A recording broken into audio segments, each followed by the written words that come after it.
Hi, everyone. Welcome to today's program. Our topic today is focused on one of Historic Preservation Education Foundation's grant programs, Partners in Training, and we are thrilled to be in conversation with Andrea Nandoskar at Historic Hawai'i Foundation, highlighting the organization's recent efforts to expand training opportunities for preservation trades as both a Partners in Training grant recipient and beyond. My name is Lauren Drapala, and I serve as the Director of Programs at HPEF. One of my primary responsibilities is to oversee grant programs, and I often work with applicants to troubleshoot any application questions or concerns. And I work directly with successful applicants to finalize grant agreements and to administer the program. So I'm here for this program and beyond for any questions you might have related to this program and any of HPEF's other programs.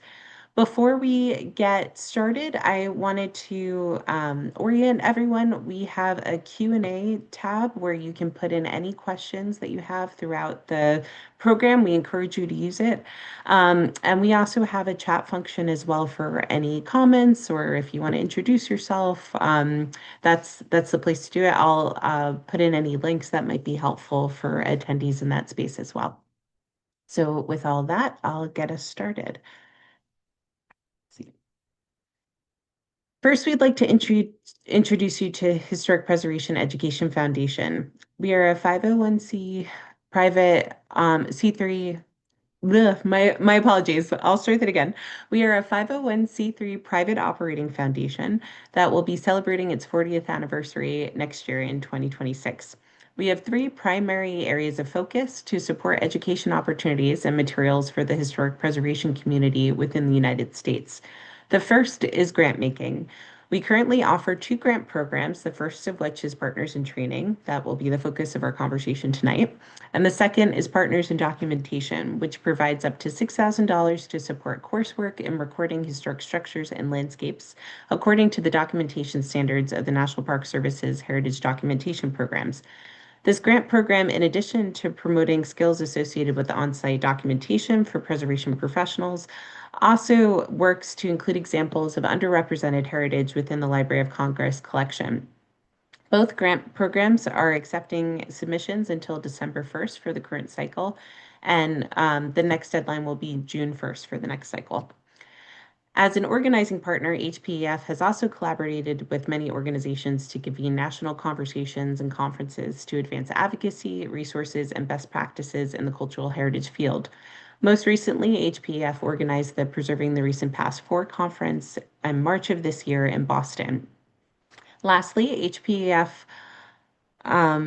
offers free online programming, both live and asynchronous, on our website that is eligible for the American Institute of Architects Continuing Education Program. You can learn more about our preservation brief quizzes and other opportunities on our website at www.hpef.eus.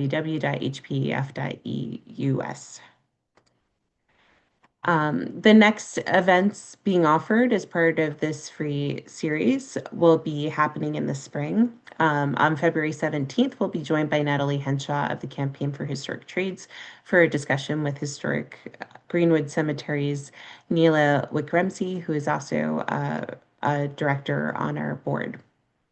Their conversation will be focused on supporting apprenticeship programs for preservation trades.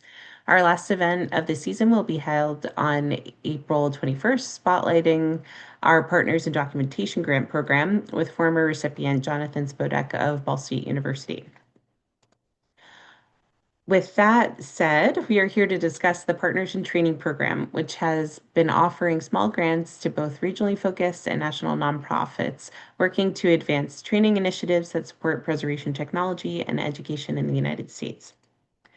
HPEF aims to support our PIT recipients in three key ways.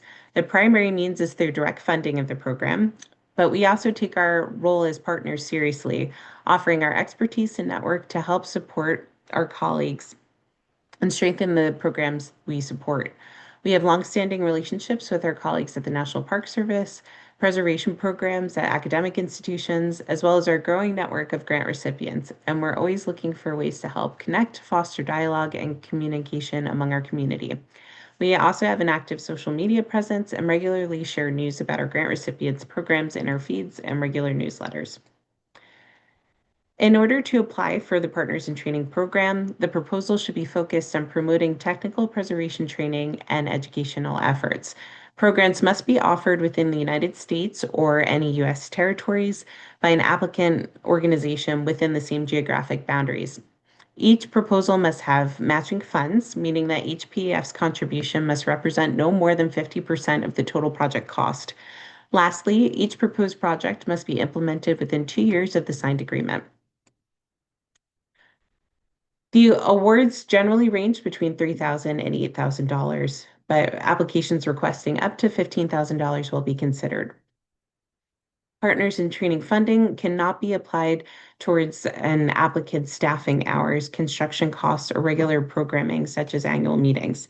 The funding is intended to expand current offerings within an organization's capacity through the hiring of specialists to lead programs, space rentals, materials, and equipment costs. Proposals are accepted in two program cycles, which I mentioned earlier. So the upcoming deadline will be December 1st, and then the spring deadline will be on June 1st. Now, applications are evaluated on the following criteria.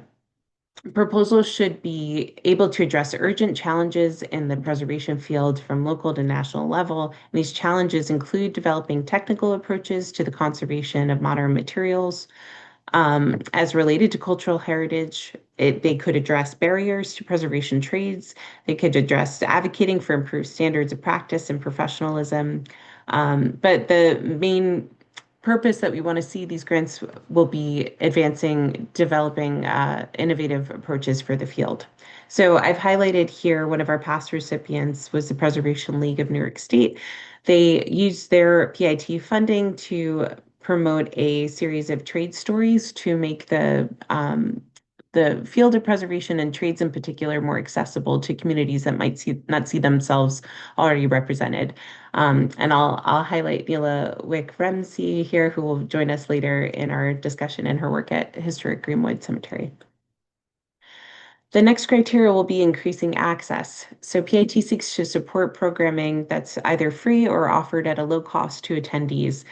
So this funding could be used to offset costs that otherwise might have been passed on to participants. Training projects that demonstrate efforts to address issues of social justice and inclusion are encouraged.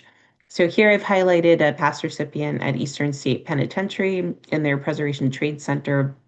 They offer a pre-apprenticeship program for masons and students in carpentry, and this is for groups of people that might not otherwise have access into preservation trades, and they get set up with a union program as part of this. So it's a small grant that funds a much bigger program for them, but this is a huge part of what we like to see in the applications that we review. We also really value partnership. There's a reason why partners is in the name of this program. So preference is given to applications that coordinate with multiple organizational partners that demonstrate proven expertise in subject matter and have secured funding investments from other sources. So here I've included an example from Preserve Montana's recent Preservation Trades Corp.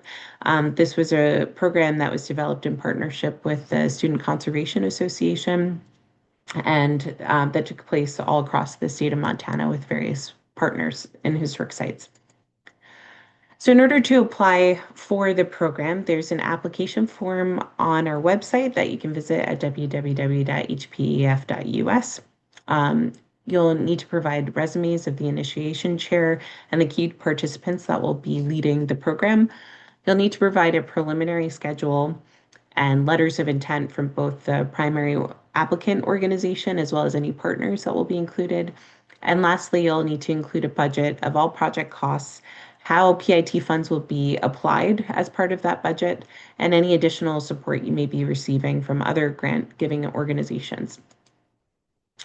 So just to review the timeline, December 1st is when applications are due. Any applicants will be notified by January 15th at the latest. And the idea is that you should complete your projects by December 31st, 2027 for this cycle.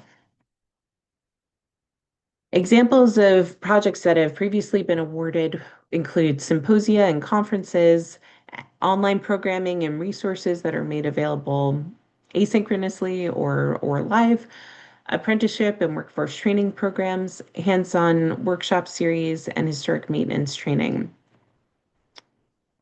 And with that, I encourage you to write any questions that may have come up in the Q&A function, and I will hand things over to Amanda Lewkowicz now to introduce our speaker. Great. Thank you, Lauren. Hi, as Lauren said, my name is Amanda Lewkowicz. I'm a board member here at HPEF and an associate at Quinn Evans Architects. And I'm here today to help moderate our panel. And I'm excited for that to introduce our second speaker. Andrea Nandoskar is the Education Program Director for Historic Hawaii Foundation. We'll shorthand say HHF. She joined HHF in 2012, became the Education Program Manager in 2017, and is now the Education Director since 2025.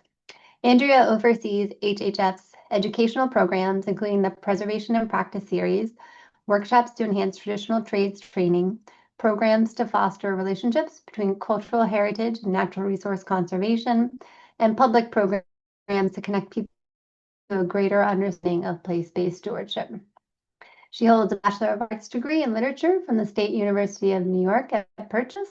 With us today, and she'll be able to speak to us about the Preservation Trades Training Workshop they conducted in 2023 and how they utilize the PIT Partners in Training grant from HPEF. I'll hand it over to Andrea. Thank you so much, Amanda. Thank you, Lauren. I'm just going to share my screen.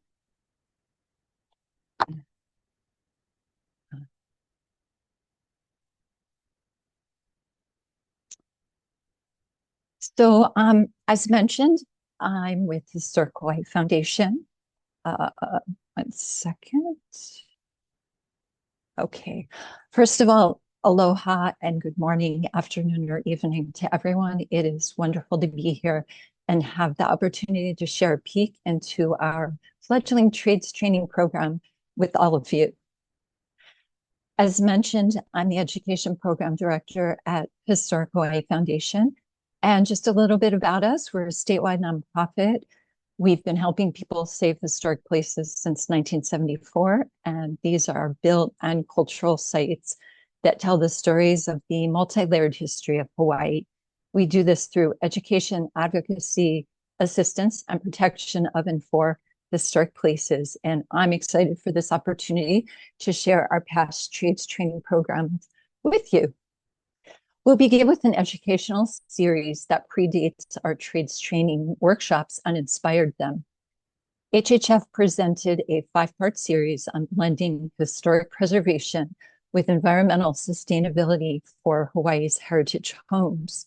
It was held at the AIA Honolulu Center for Architecture in downtown Honolulu in April through June of 2018.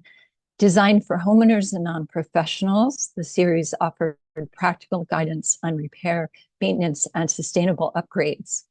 Content followed the Secretary of the Interior standards, adapted to Hawaii's unique architecture, climate, and materials. Local experts led the sessions, creating a collaborative, community-focused learning experience. We applied for and received a Partners in Training Program grant, which contributed just under $3,000 toward 3 of the 5 classes, which were one of preservation and sustainability, how to make your historic home, which is unique, green, and measures to green it. Landscape, creating a sustainable and culturally sensitive landscape.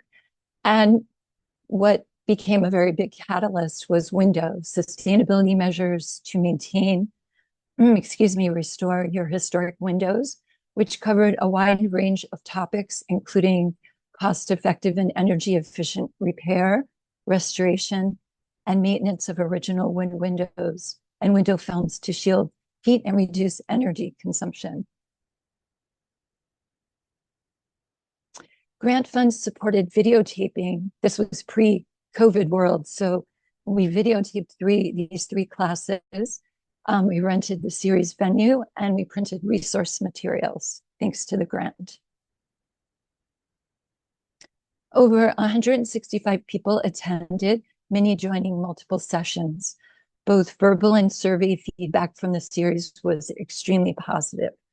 Most participants expressed how new many of the concepts were for them, especially the notion that wooden windows could be repaired and were actually designed as interlocking parts for just that purpose.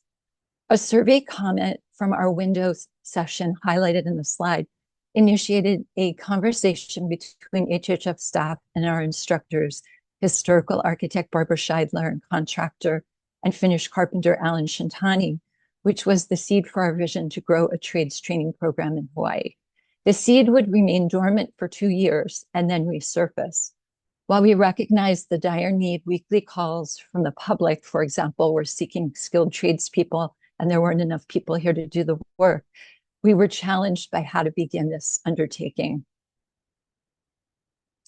Our first workshop was the wooden window workshop at a historic site in need of repair.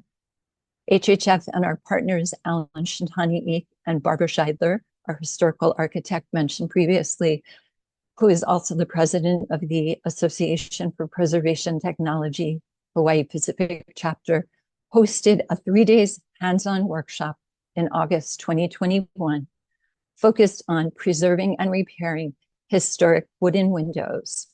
Targeted at carpenters and recent apprentices, the workshop combined expert-led instruction with real-world application at historic Ewa Community Church's parish hall on the island of Oahu and hands-on work at Building Industry of Hawaii's workshop space, Building Industry Association of Hawaii's workshop space.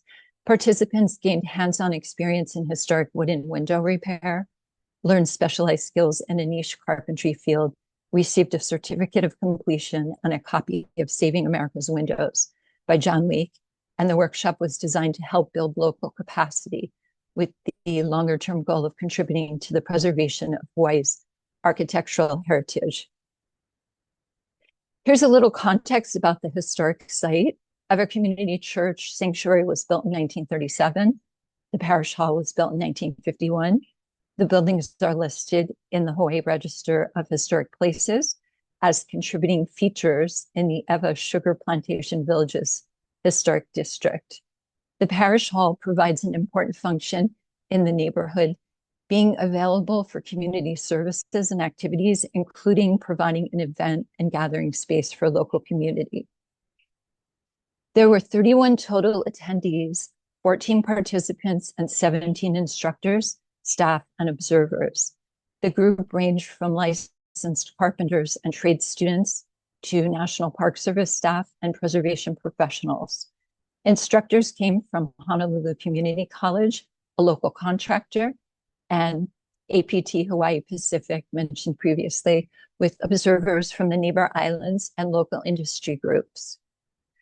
The curriculum included class time on day one, the morning, reviewing safety training, site preparation with on-site window assessment, labeling and removal at the parish hall in the afternoon. Window repair at BIA Hawaii's workshop space on day two included glass cutting, epoxy repair, putty removal and reglazing, and wooden window repairs. Day three included reinstallation of the windows and painting. The workshop took place during COVID, and you can see the socially distanced group photo in Ewa Community Church Chapel at the bottom.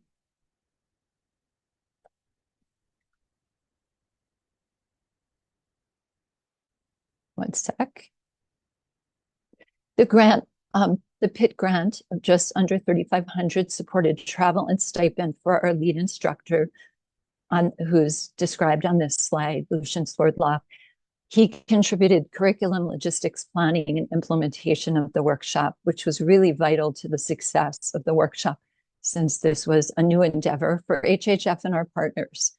The grant also contributed toward workshop materials, and it leveraged several other grants and funding, and additional funding sources helped with in-kind lead remediation, historical architect professional services, general contractor services, and support from our site host, Ewa Community Church.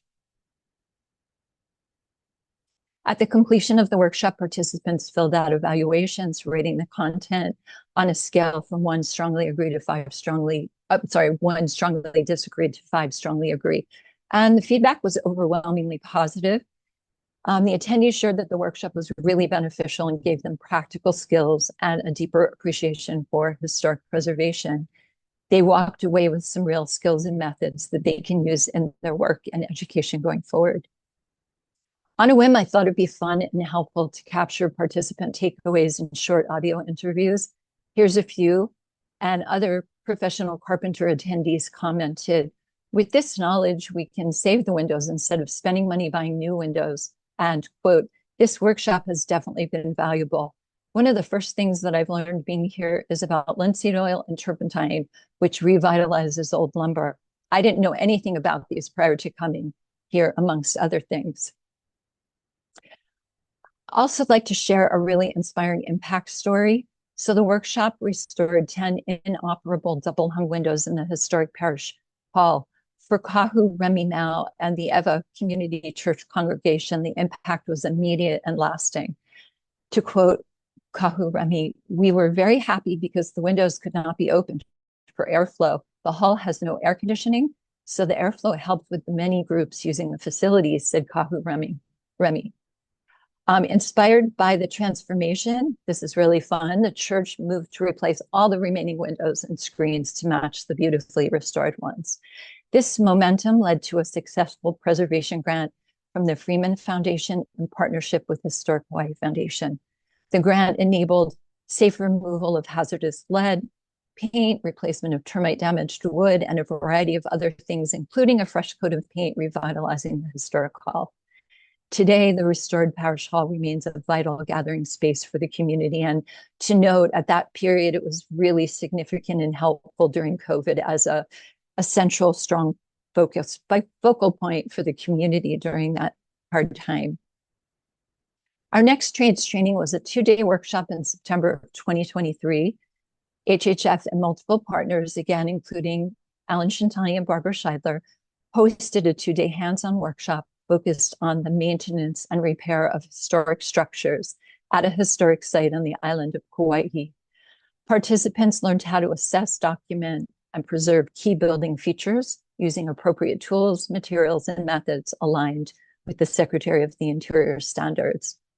The workshop was designed to build skills for carpenters, apprentices, maintenance staff responsible for historic sites, preservation professionals, and others in the building trades interested in historic preservation. The curriculum supported a locally trained workforce capable of identifying, assessing, and repairing character-defining features of Hawaii's historic structures using best practices and culturally informed methods.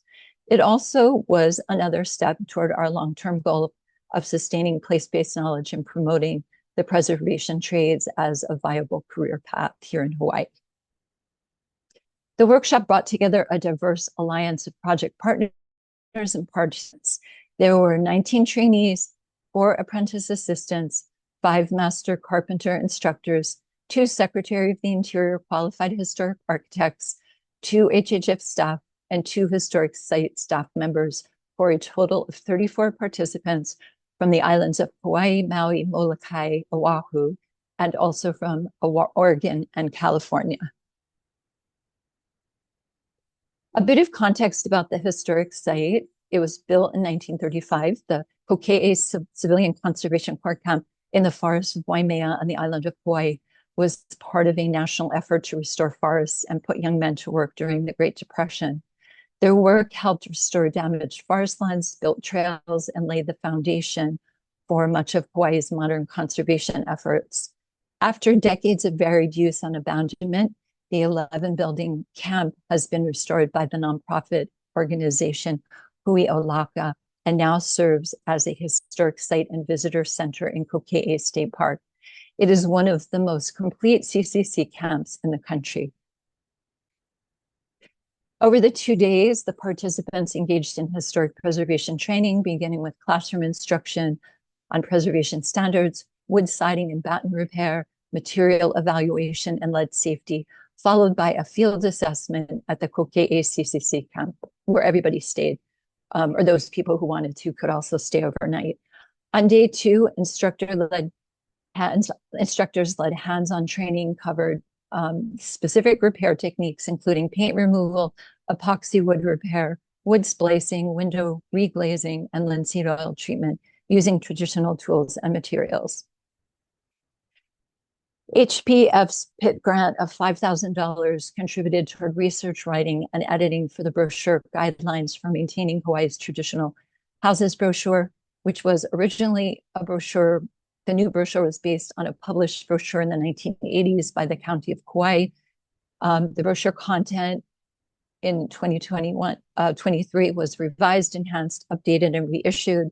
Its purpose to assist tradespeople and owners of vintage and vernacular homes in Hawaii with maintenance and preservation guidelines. The PIT grant also contributed toward travel expense and a stipend for our lead instructor, which was again Lucian Swerdloff, and paid for a portion of the workshop materials. It's something just I want to throw in is that these grants from PIT really allowed us to leverage other grants and other funding from like Atherton Family Foundation, McBride Resource, Kukui Ula Realty Group, and the Kauai County Planning Department, who all helped with dinners and food and donated printing for the brochure.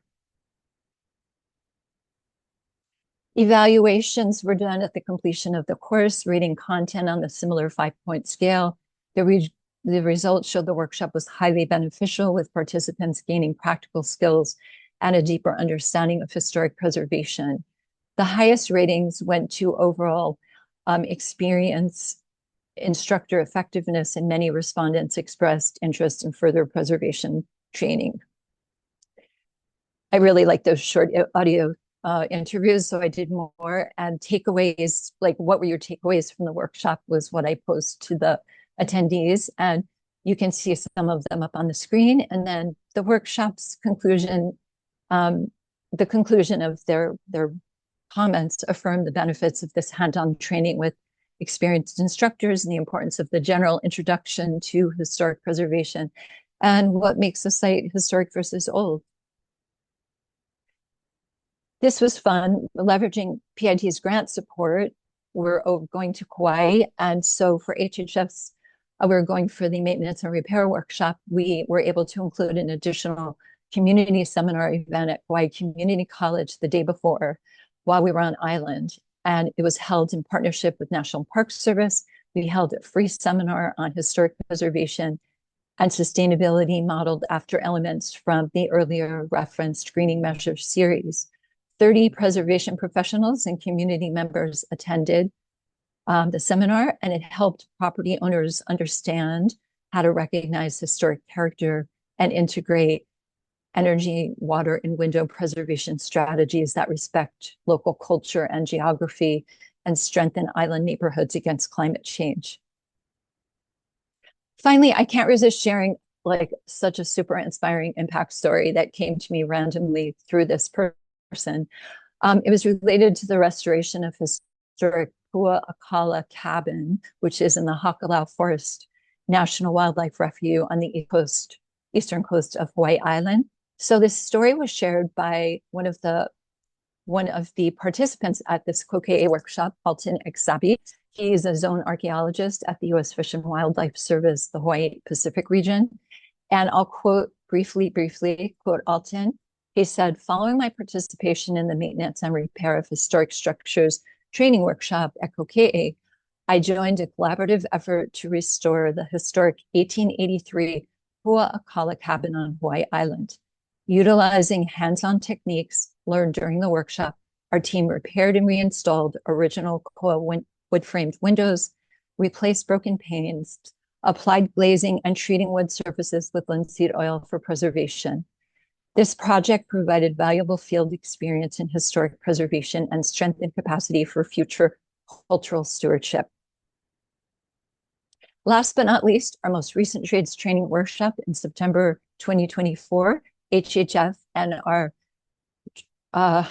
wonderful, wonderful partners, Barbara Scheidler and Alan Shintani, which is our small hui, in addition to other partners, hosted a one-day hands-on workshop focused on historic window repair at Building Industry of Hawaii's workshop space in Waipahu on the island of Oahu. Participants either learned for the first time or deepened their knowledge about preservation practices, including how to identify parts of double-hung wood windows, properly document, assess, and repair them while maintaining their historic integrity. The workshop curriculum was designed to support traditional trade development and enhancement for carpenters and other construction trades. The program brought together a diverse alliance of project partners and participants. There were 23 trainees, 5 master carpenter instructors, a secretary of the Interior qualified historic architect, and 3 HHF staff members, for a total of 33 participants from the islands of Maui, Molokai, Oahu, and from Canada. The attendee cohort included professional carpenters, which was our primary target, and we later opened it to we had some space, so we opened it, and we had a historic homeowners join us, a historical architect, an owner of a historic bed and breakfast from Big Island, and an architectural historian. There were a lot of partners who National Park Service, Building Industry Association, Unitech Contracting Group helped with mediation for lead hazard. The curriculum was, again, introduction in the morning to historic preservation and terminology, an overview of the Secretary of the Interior standards. We had fun, like going through the different parts of the window with the diagram, a live demonstration with Alan Shintani. Safety protocols, including lead awareness. In the afternoon, we had hands-on practice where participants were grouped by experience level and rotated through 4 instructor-led stations: glazing, hardware, wood preservation, and wood repair. The PIT grant from HPEF of $4,000 provided staff and instructor support, printing costs for a newly developed resource, a brochure, guidelines for maintaining Hawaii's historic wood windows. It was distributed to workshop attendees and is available, as is the prior brochure I mentioned earlier in the presentation, as a download and a standalone resource from HHF's website. The grant also contributed toward workshop supplies, tools and equipment, and towards the venue fee. Similar to the prior 2 workshops, participants were asked to complete a course evaluation at the end, rating the content and instruction. The evaluations were overwhelmingly positive and affirmed the workshop was beneficial and that participants will carry an understanding of the benefits of both historic preservation and real-world skills and tools into their future work and share what they learned with their colleagues. The overall workshop experience, hands-on practice pods, pace and content shared, instructor effectiveness, and interest in further training in the preservation trades received the highest survey ratings. And finally, this really fun last impact story, which came through not that long ago. So about a year, I guess almost a year after this workshop, we received some, so after attending this workshop, a local carpenter who had been at the workshop took what he had taken, what he learned, and took it back to the field. He was working on a historic building. And after that project began, the attendees' co-worker on this project reached out to HHF from the old Hana School in Maui, where preservation work was underway. And he had a couple of key questions. He said, a couple of my coworkers, quote, took your class and said there was an epoxy product that worked really well. Do you have the name and where I can buy it? We wrote back and shared the epoxy brand, manufacturer, and supplier. And later he confirmed that West system pictured was working perfectly for their needs. Soon after, another question followed, which was, we're starting double hung window sash repairs. The ropes are bad. What kind do you recommend? We were able to recommend Samson number 8 quarter red spot diamond cord, really durable, and provided ordering options. Full disclosure, though, this work was being done in Hana, Maui. I don't know if any of you have been to Hana, but it is very remote, and it's a location with limited options to purchase supplies. So we provided what we could. They said that they were all good. They managed to find a way to get it shipped there quickly.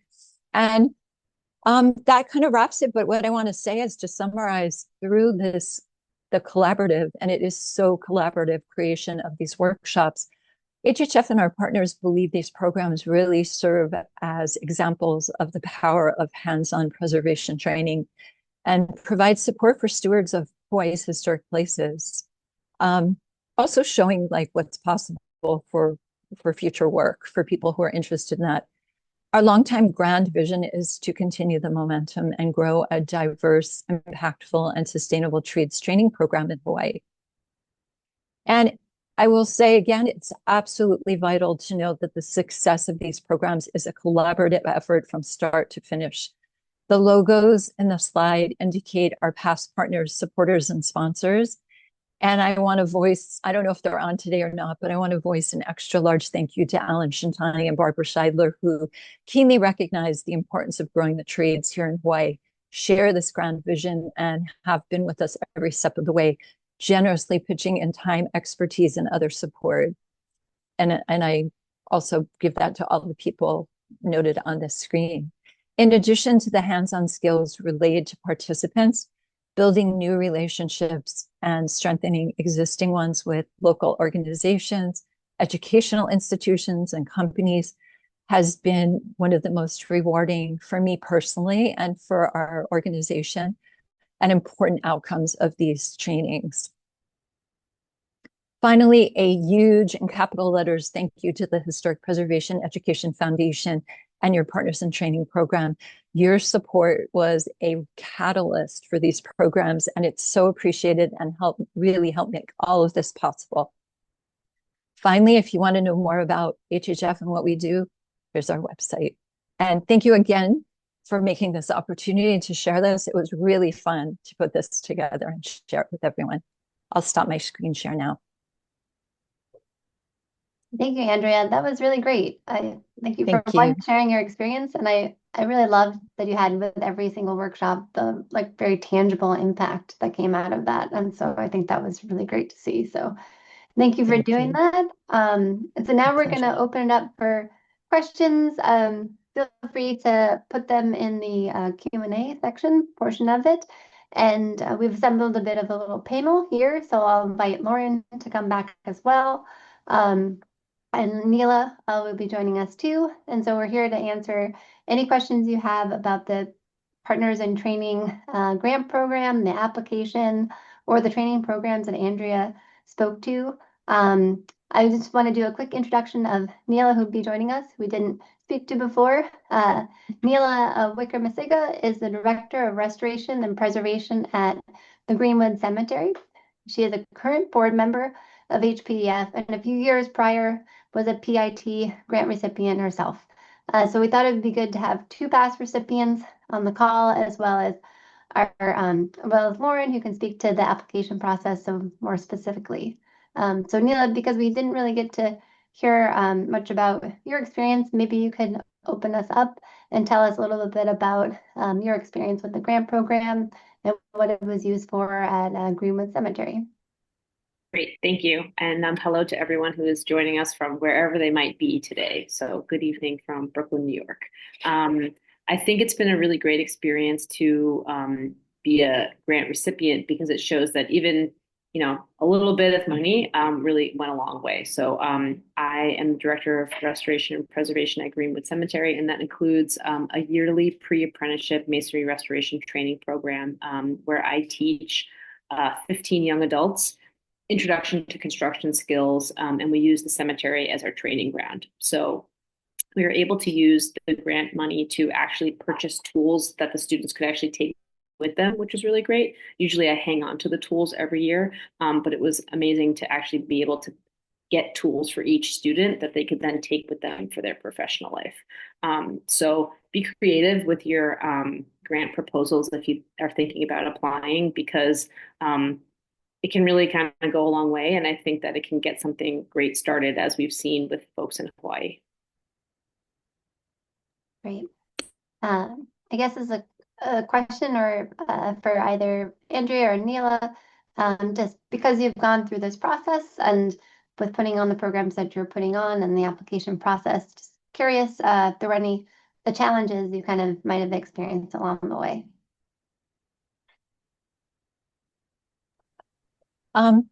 Challenges, I can speak to, I think every project, as far as challenges to the project, there were so many. I mean, the first one that we did, the 2021, the greening measures was just the catalyst, but the 2021 was in the middle of COVID. And we had to reschedule a few times. The original instructor who we thought we were having, we didn't. And it turned out we had his teacher. I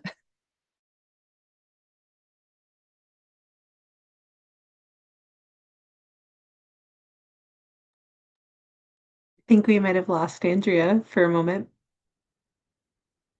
Just for a second. In the meantime, I'll say that some of the setbacks that sometimes I have every year, it's something that I've been teaching this course for 10 years now, that interest sometimes doesn't translate to skills, and that's okay. I have students that say they're so interested in something, but they're not ready to do it, or they actually don't like it once we get there. So that's a difficult thing, because we want folks that are enthusiastic about the trades to enter the trades, but sometimes it doesn't happen that way, and that's okay. But I think that giving students a safe place to try things out is really important, because if you're a young adult, we've all had opportunities to try things out, and I think it's an important part of figuring out what your work life might be. So there are no wasted opportunities, and I think that understanding that folks are figuring out as much what they want their work to be as much as their interest in maybe getting into the trade. So it's nothing is wasted, but sometimes an enthusiastic student does not translate into a successful student.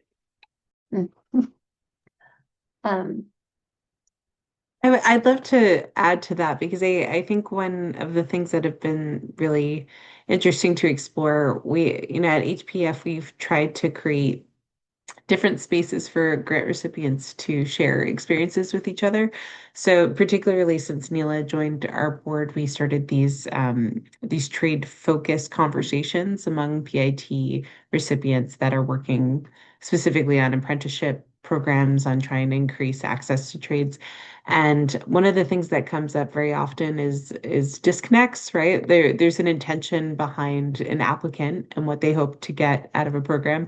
And then funders have their own sort of expectations and requirements, and that they don't always add up in the same way. So I think the same is true for students, right? These are all like agents that work on each other, and you try and figure out the sweet spot where everyone can get something out of a program together. But what I really value about spaces like this and about trying to broaden our conversations is that you learn from each one, even if you don't wind up in the same place at the end of it. Yes, I completely agree. I think that we've had larger funders support our program, and at the end of it, they say how many people have successfully stayed in the trades or accepted a job. And my definition of success is as long as everyone still has their fingers, So I think it's important to understand the demographic and the age of the students that we serve. And again, experiences are important, and not everything can be graded in terms of I got a job and I kept it, because we're going to have millions of jobs, right? And I think that creating a safe place for people to learn is great. Yeah, I love that, Neela. Andrea, welcome back. We heard you for the first little bit as you were responding to speaking some of the challenges you experienced, but if you'd like to resume what you were saying, please go ahead. Sure, and I'm just glad that I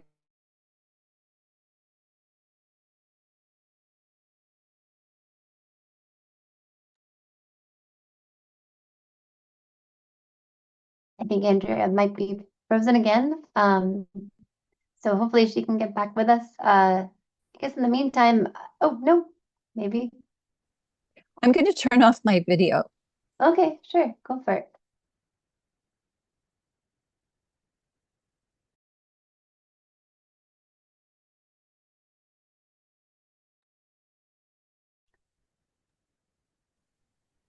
Andrea, I'm not sure if you're speaking, but we can't hear you.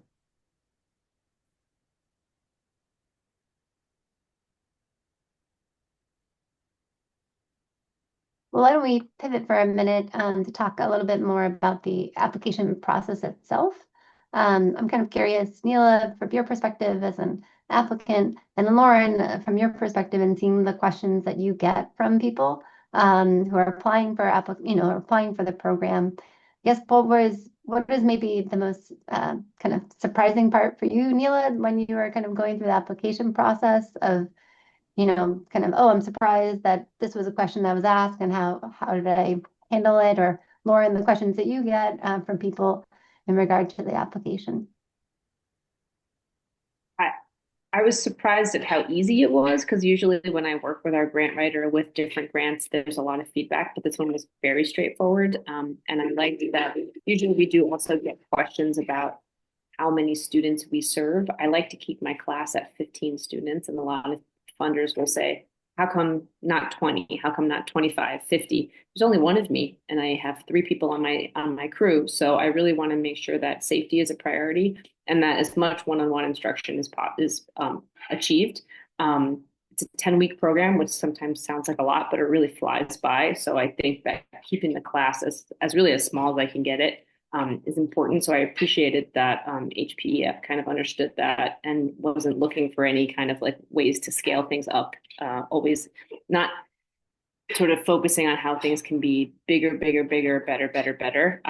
Because I think safety again is a really big priority for us at Greenwood. So kind of how we can continue to teach the class in a similar way, but continuing the effort to make sure that each student really gets time with an instructor to learn about the things that we want to cover.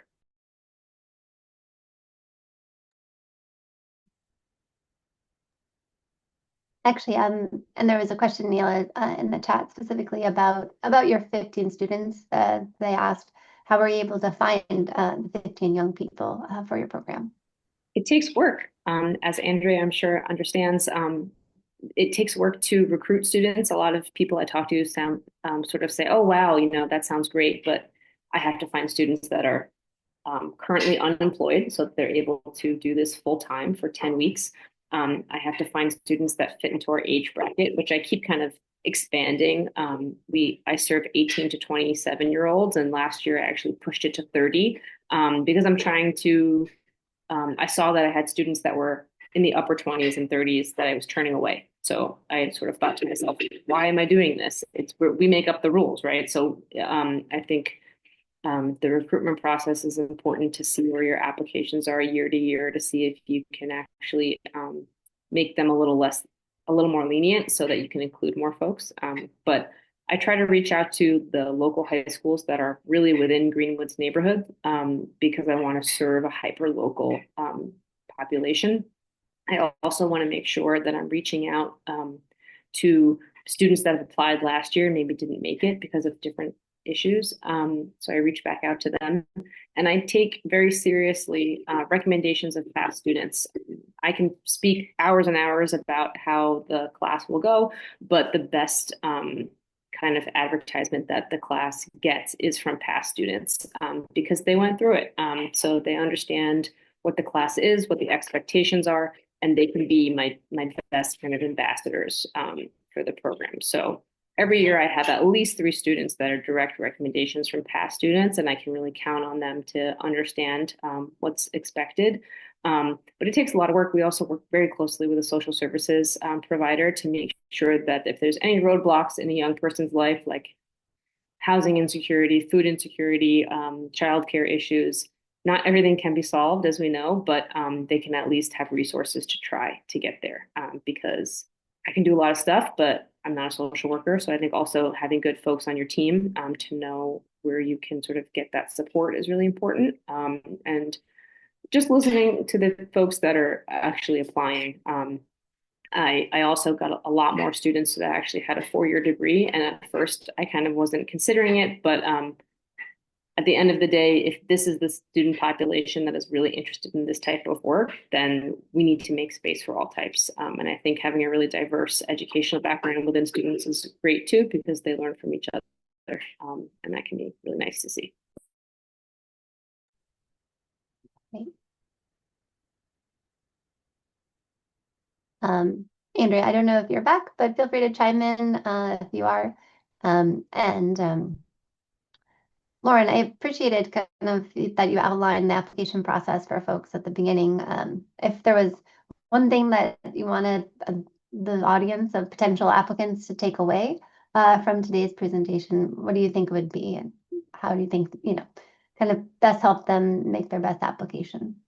Sure. Yeah, I think that's a great question. I think that the most successful applicants are ones that reach out before their application. And so we have really great relationships with our grant recipients. Historic Hawaii Foundation has received multiple grants from us. And I think part of that is about open communication. It's about understanding how we can best help out. These are small grants, and they're usually supplemented by other sources to make an event fully realized. But I think um, what what they are meant to do is really meet the gap of something that's going to add a lot of value to a program. So I think Andrea did a really great job of showing how having a little bit of money set aside for a brochure, like it's not the kind of thing that can run a whole workshop, but figuring out, adding giving students a chance to have their own tool set or to build their own kit. I think finding that sweet spot and being in conversation is really helpful for that. I think that the biggest kind of pitfalls in applications are around what the funding is being applied towards. So if you put it in to compensate for staffing hours, it's not going to work. If you ask for funds that are way larger than what we could accommodate as a foundation, it's not going to work. So part of that is are things that are solved pretty quickly through just a phone call or a Zoom call. I'm pretty available. So I would encourage anyone here that's interested in applying, just having a conversation. It's one of the benefits of being a smaller organization is that we can partner and have conversation along the way. Andrea, I don't know if you have anything to add from the applicant perspective on what it's like to apply for PIT grants, perhaps versus other types of funding sources. Video. I'm so sorry. I don't know what's happening with my internet, but I think one of the things I think applying for the grant, the PIT grant, and for me personally, like receiving acknowledgement of like, this is a good program, we want to fund it, was a really key part of just taking those steps into unknown territory for things that we hadn't done before. And as I said, it really catalyzed our work and allowed us to become more connected with.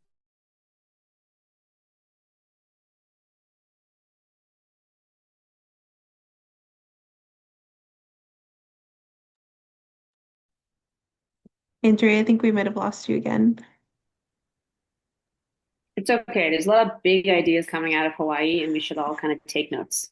That's what's I Yes. think.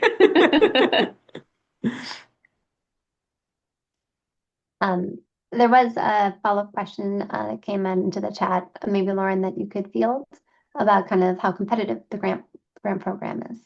Sure.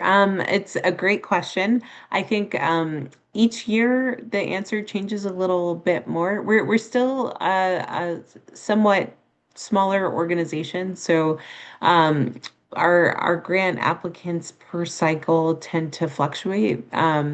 But we've been more regularly getting between 15 and 20 applications, and we have a kind of finite amount that we can give each cycle. So depending on how much people are asking for, that might be anywhere between 5 to 10 recipients.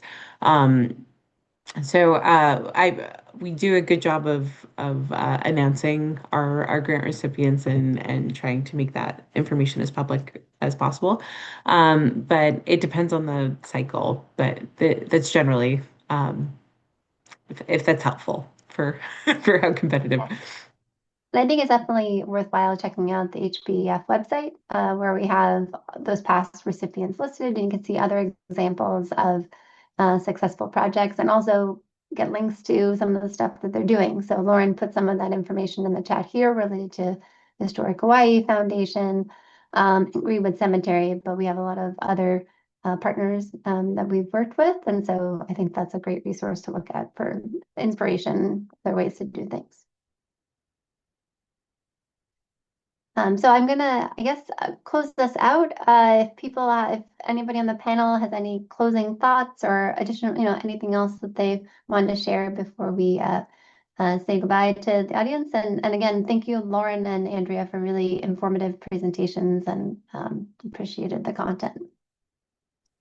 I would say, since I missed out on the panel,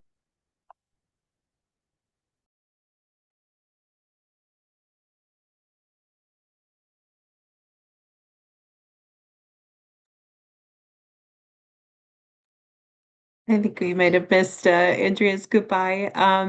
If at all possible, Andrea, to maybe put it in the chat, that would be wonderful. And I think Andrea for her fantastic presentation.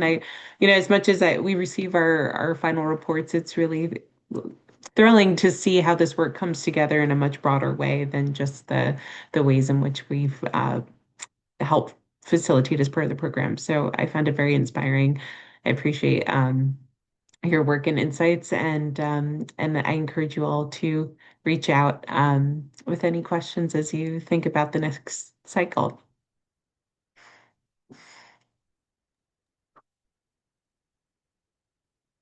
Great. Well, thank you everybody for attending, whatever time zone you came to us from. And I encourage you to look further into our Partners in Training program, and keep an eye out for webinar invites for upcoming in the spring. thank you so much, everyone. I'm sorry I missed part of it, but it's a wonderful webinar to help people understand what's possible. So thank you, Lauren and Amanda and Neela. Thank you, Andrea. Thank you, Andrea. Okay. Bye, everyone. Bye, everyone.